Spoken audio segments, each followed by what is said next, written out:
নমস্কার বন্ধুরা, welcome back to my channel. তো আজকে স্পেশাল রেসিপি হচ্ছে কাঁচা আমের টক ঝাল মিষ্টি আচারের রেসিপি। দারুণ সুস্বাদু এই রেসিপিটা কোনো রকম তেল ব্যবহার না করে আর রোদে দেওয়ার ঝামেলা ছাড়াই বানিয়ে সারা বছর সংরক্ষণ করতে পারেন। তো আসুন দেখে নেওয়া যাক। তো এই আচার বানানোর জন্য সবার আগে একটা গভীর পাত্রের মধ্যে আমি কিছুটা জল নিয়েছি। জলের মধ্যে 2 চামচ পরিমাণ লবণ যোগ করে দিলাম, তারপর একটু মিশিয়ে নিয়েছি। এবার আচারের জন্য আমি এখানে 1 কেজি পরিমাণ আম নিয়েছি। আমগুলোকে প্রথমে খুব ভালোভাবে ধুয়ে নিয়েছি। এরপর আমের খোসা ছাড়িয়ে নিতে হবে।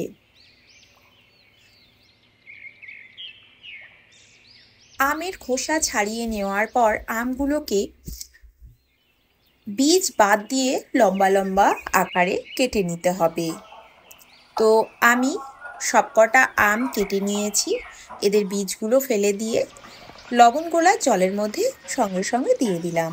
এতে আমের মধ্যে যে একটা কষ থাকে সেই কষটা বেরিয়ে যায়। এইভাবে আমি 15 থেকে 20 মিনিট রেখে দেব। তারপর চলে এলাম রান্নাতে। এখানে আমি একটা কড়াইয়ের মধ্যে 1 কিলো আমের জন্য মেজারমেন্ট কাপের 1 কাপ পরিমাণ চিনি নিয়েছি। অল্প একটু জল যোগ করে চিনিটাকে হাই ফ্লেমে গলে যাওয়া পর্যন্ত রান্না করে নেব। এতে আমি প্রায় 1 গ্লাসের মতন জল ব্যবহার করেছি। হাই ফ্লেমে চিনিটা গলে যাওয়া পর্যন্ত জলটা ফুটিয়ে নিয়েছি। দেখুন খুব সুন্দর চিনিটা গলে গেছে। এবার আমি যে আমটা লবণ গোলা জলের মধ্যে ভিজিয়ে রেখেছিলাম সেখান থেকে আমটা ছেঁকে নিয়ে এই চিনি শিরার মধ্যে দিয়ে দিলাম এবং আমগুলো সেদ্ধ হয়ে যাওয়া পর্যন্ত মিডিয়াম ফ্লেমে রান্না করব। ততক্ষণ আমি আচারের জন্য একটা মশলা রেডি করে নেব। এখানে মশলার জন্য আমি একটা শুকনো কড়াইতে 4টে শুকনো লঙ্কা, হাফ চামচ করে গোটা জিরে, গোটা ধনে, গোটা মৌরি আর গোটা মেথি দানা আর একটু কালো জিরে নিয়েছি। এরপর ফ্লেমটা মিডিয়ামে রেখে কয়েক সেকেন্ড সময় ধরে এই মশলাগুলোকে একটু ড্রাই রোস্ট করে নিতে হবে। ড্রাই রোস্ট করার সময় একটা খুব সুন্দর সুগন্ধি আসলে বুঝতে হবে যেটা ভাজা হয়ে গেছে। তারপর ফ্লেমটা বন্ধ করে ঠান্ডা হওয়ার পর একটু দানা দানা ভাব রেখে এগুলোকে গুঁড়ো করে নেব।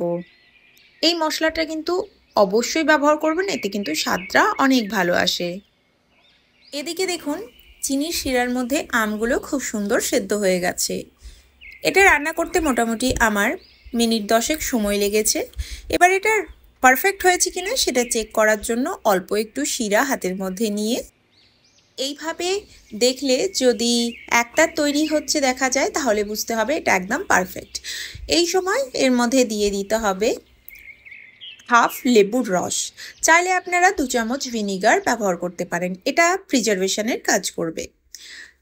তারই সাথে দিয়ে দিলাম গুঁড়ো করে নেওয়া মশলা আর দিয়ে দেব অল্প একটু লাল লঙ্কার গুঁড়ো। এতে কালারটাও ভালো আসবে আর টেস্টটাও আরও একটু ভালো আসবে।